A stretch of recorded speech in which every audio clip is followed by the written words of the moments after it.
Сайн байцгаана уу энэ ТV-ийн эрхэм үзэгчтэй. Энэ удаа бид хайр мөн үү гэх real драманы эхний ангийг ярьж өгье. За энэхүү драма маань нэгэн хүүхэн залах хоёр зам дээр машинтайгаа хурдалж байгаагаар эхэлнэ. Энэ хүүхэн бүр гартаа шийлэн барьчихжээ. Үгүй тэгээ залуугийнхаа ам руу цутгаж байх юм.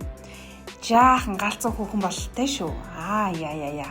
За тэгээд үзэгдэл солигдоход нэгэн залуу цонхон дээрээ зогсож байх юм аа. Тэр нүд хөмсгийг нэ.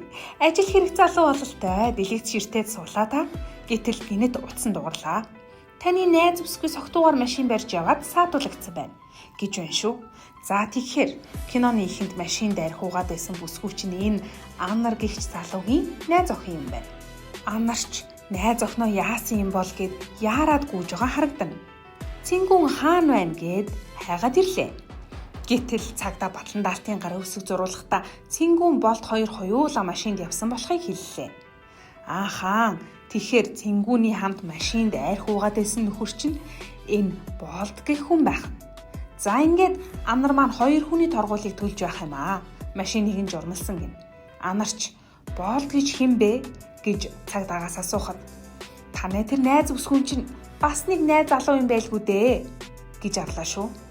За үгүй байлгүй дээ тэ үзэгчтэй. Үзэгдэл солигдоход бүсгүй. Би танд хэлсэн биз дээ. Анар намайг ирээд гаргачнаа гэж. Анараа энэ хүмүүний ажлын хамтрагч болдох. Химэн танилцууллаа. Ажлын хамтрагч гэж танилцуулсан шүү.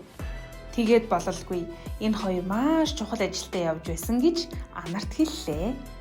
Үгүй тэгснээ энэ бүсгүй чинь бүр хоёулаа болд ахыг гэрт нь хүргэж өгөө хэмээн Анарт хэлж байна. Гэтэл болд ах нь үгүй би таксигаар гэртээ харнаа гэдэл явах болов.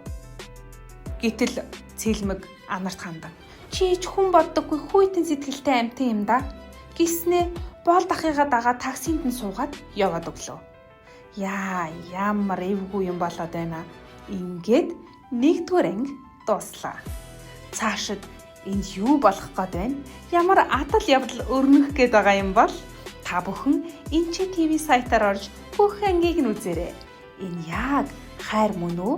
Та юу гэж бодож байна вэ?